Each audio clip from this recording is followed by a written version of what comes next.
Hello there, everyone. Welcome back to 3 News Now. I'm Stephanie Haney, and today is Thursday, December 30th. Thank you for being here for the top stories from WKYC.com and our WKYC app. We start off with another story about symptoms related to COVID-19 and the Omicron variant, because there is another symptom that people are now reporting that seems to be more associated with the Omicron variant than it is with other illnesses like the COVID-19 strains that we initially saw, the Delta strain of COVID-19, and also the cold and the flu. Now, this is as Omicron cases are on the rise across the country and here in Ohio. Dr. John Torres of NBC News, the senior medical correspondent, told today that no, people aren't experiencing loss of taste and smell as much with the Omicron variant, but they are seeing a new reporting of a very specific symptom, and that symptom is night sweats. So if you're having night sweats, that's another possible indicator that you may have the Omicron COVID-19 variant. Now, other maybe lesser known symptoms that have been associated as well with the COVID-19 variant of Omicron specifically include throwing up, lack of an appetite, being nauseous, and also having diarrhea. That's according to the Centers for Disease Control and Prevention. Now, there are a wide range of symptoms that can be experienced if you have become positive for COVID-19.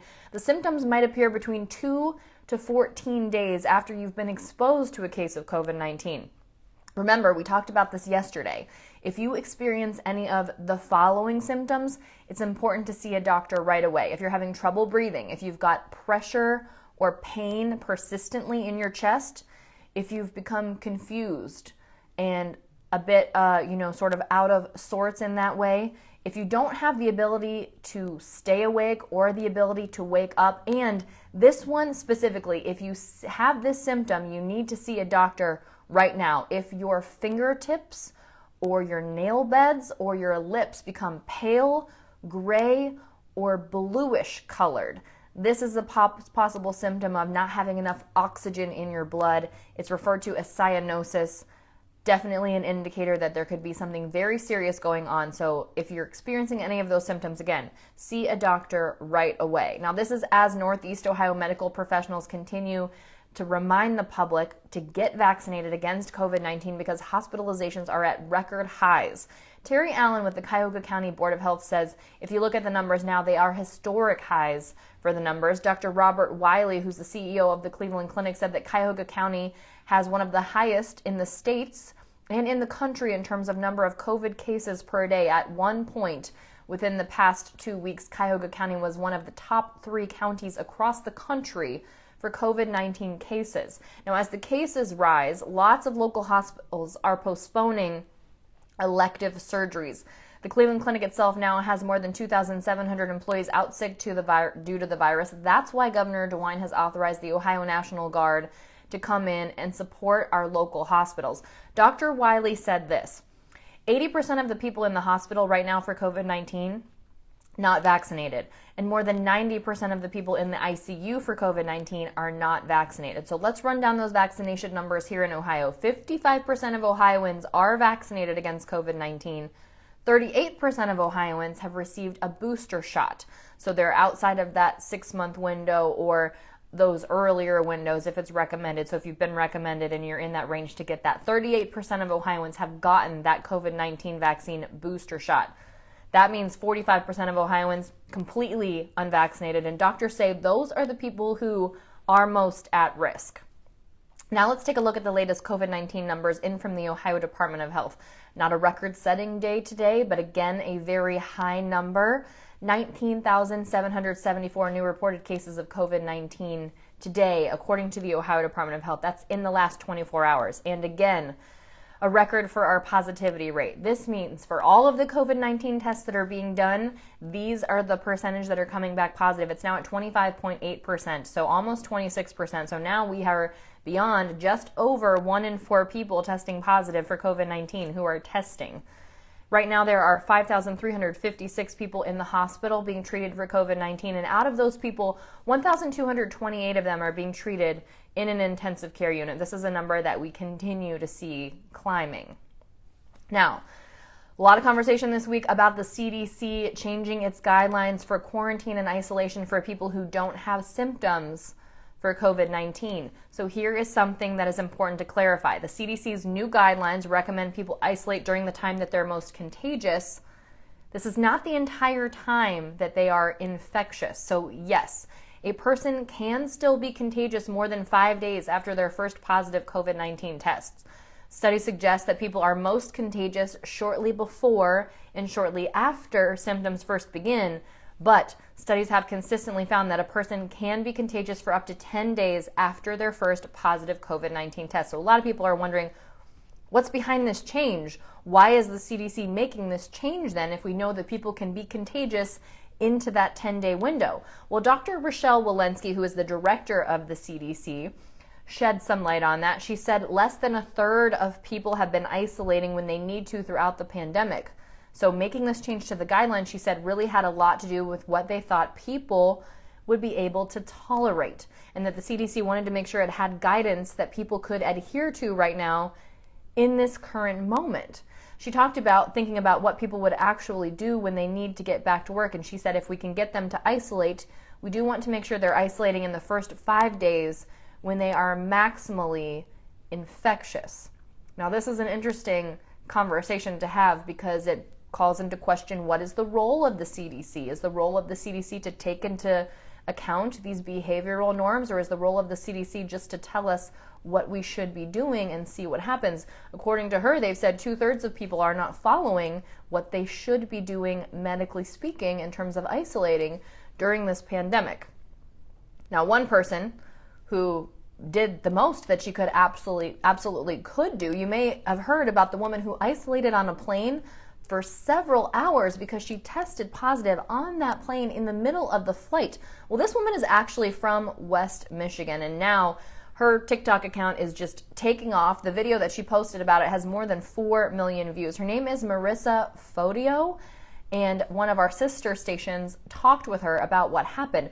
She grew up in East Grand Rapids. She now lives in Chicago. That's where she teaches. And she had planned a trip to Switzerland with her brother and her father. So they left on December 20th. They left out of Newark, New Jersey. They were on an Iceland Air flight to Iceland. They had a layover. And about an hour into the 5-hour flight, she said her throat started to hurt. And she had brought along several COVID-19 rapid test kits. So she went to the bathroom and she took one. She said within 2 seconds, her test came back positive. And if you've taken those rapid tests, you know that they say to read the results at 10-15 minutes, but she said that her test result came up almost immediately within 2 seconds. So what she did was she found the first person that she could find. She called a flight attendant over. That flight attendant's name was Rocky. And Rocky, she said, was incredibly helpful, that there were 150 people on board, and so it was a full flight, and Rocky was not able to help her space out on the flight. So she told him that she would just stay in the bathroom for the entire rest of the flight.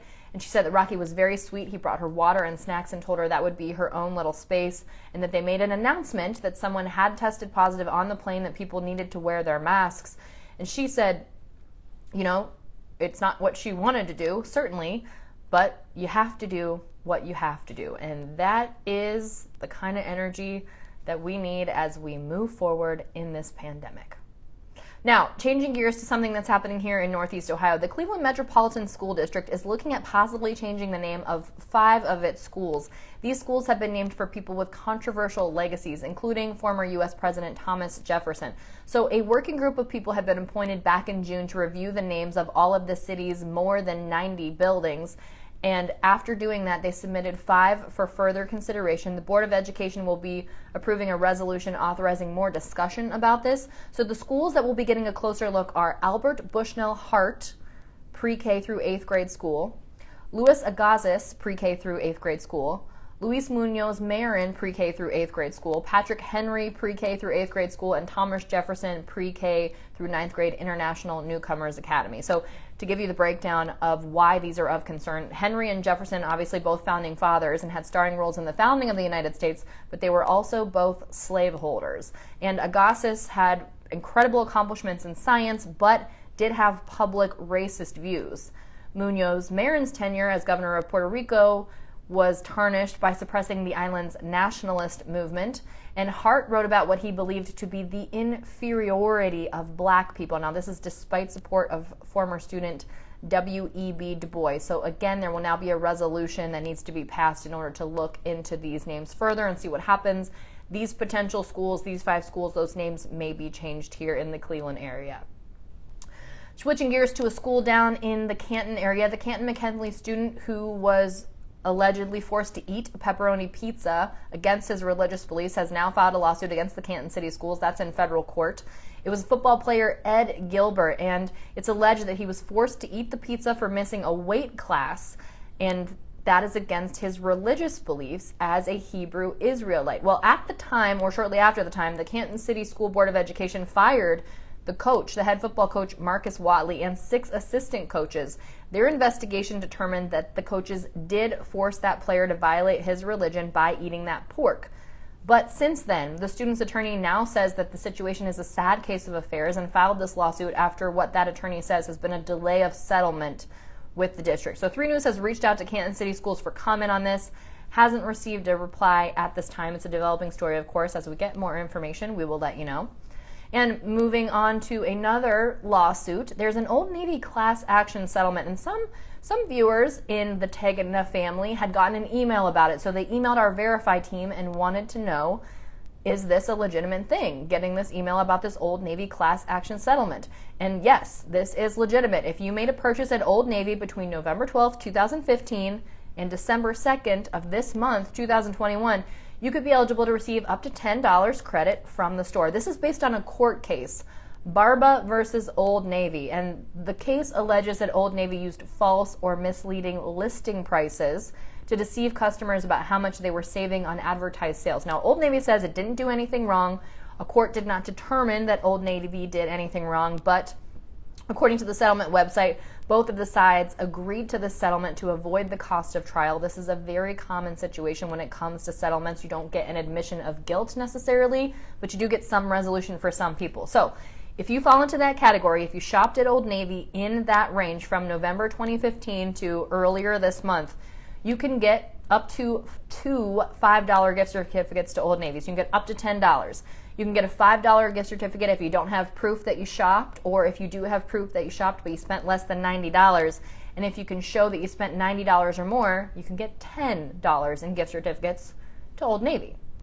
And if money is on your mind, you might want to know about the Powerball and the Mega Millions drawings this week to close out 2021 and ring in 2022.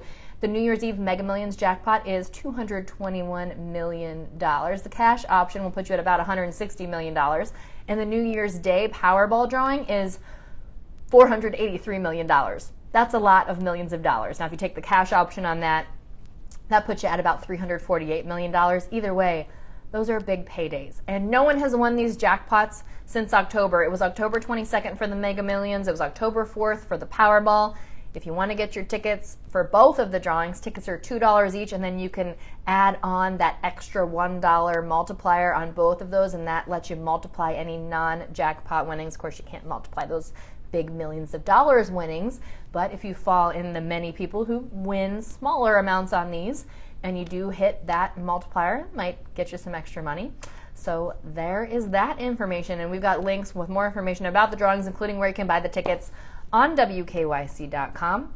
That's it for your 3 News Now update today for Thursday, December 30th. I will see you back tomorrow on the final day of 2021 with your last 3 News Now update for the year.